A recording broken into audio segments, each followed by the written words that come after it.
Very next story we're reading is Walt Disney's Goliath II. Once upon a time in a faraway jungle there lived a tiny elephant. His name was Goliath II. He was barely 5 inches tall. He was so small he couldn't even pull up a daisy. His father, Goliath I, was leader of the elephant herd. He was so huge and powerful that he could uproot the biggest tree in the jungle without even trying. All the other elephants admired him. "I'll never be a giant elephant like my father," little Goliath said sadly.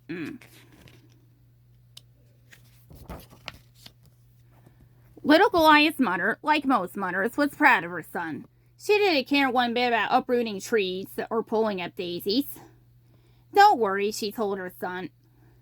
"Brute strength isn't everything. You'll amount to something one day. Just wait and see."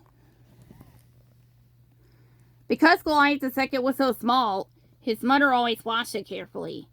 So did a crafty old tiger named Raja. He could hardly take his greedy eyes off the young elephant. "I've always wanted to taste an elephant," the tiger said. "And now at last I found one that's bite-sized." But little Goliath's mother knew about Raja.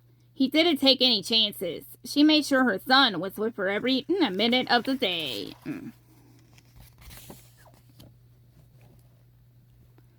At night she tucked it safely into bed. It's an empty bird's nest high on a tree limb. Each day the elephant took a dip in the river. Goliath II had to stay on the bank. He splashed and played in the water. That filled one of his mother's huge footprints. "Now stay where I can see you," she warned.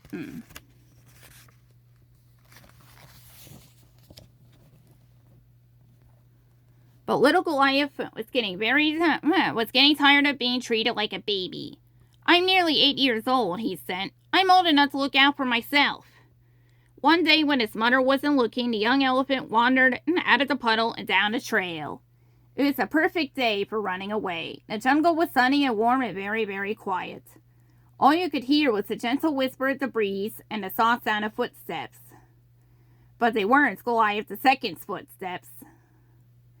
Suddenly, the young elephant saw 2 pale golden yellow eyes peering through the grass. It was Raja. Goliath II tried to run, but he tripped on his trunk and fell. Raja crouched and then sprang into the air, but he never came down. Something had old Raja by the tail. It was little Goliath's mother, and she was furious. "You old scoundrel!" she screamed at the tiger. She swung him round and round until his head was spinning. Then with all her strength, she sent that old tiger flying high over the treetops, all the way across the river to the far end of the jungle.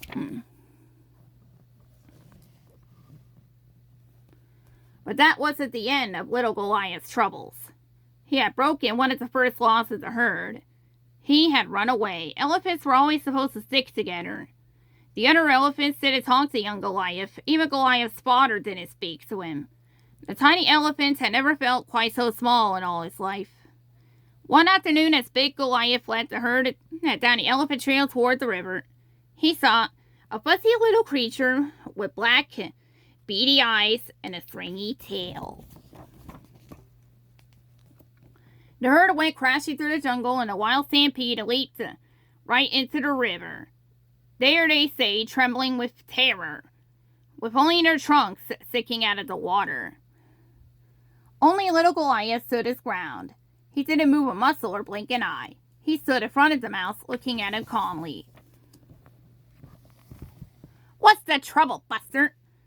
said the mouse. "Aren't you scared stiff?" "All elephants are afraid of mice." "Why?" asked little Goliath. "I'll show you why," said the mouse. In a flash, he seized the tiny elephant by the trunk, whirled him into the air, and flung him to the ground. "Do you give up, Jumbo?" asked the mouse. "Never," cried Goliath II. They rolled over and over and came close to the edge of a steep cliff. Down below, an old crocodile was waiting for someone to drop in for dinner. Anyone at all. The mouse pushed the elephant toward the edge, but Goliath II saw the crocodile. Desperate, he grabbed the mouse's tail and swung him out over the cliff, right above the wide-open jaws of the crocodile. "Please don't let me fall," cried the mouse. "I give up.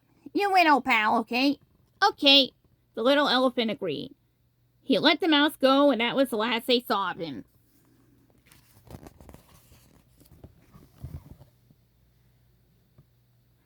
As a reward for his great victory, Goliath II was given the very highest position in the elephant herd, a place of honor on top of his father's head. The little elephant's parents were very proud of their son. They didn't mind one bit that he was tiny. The end.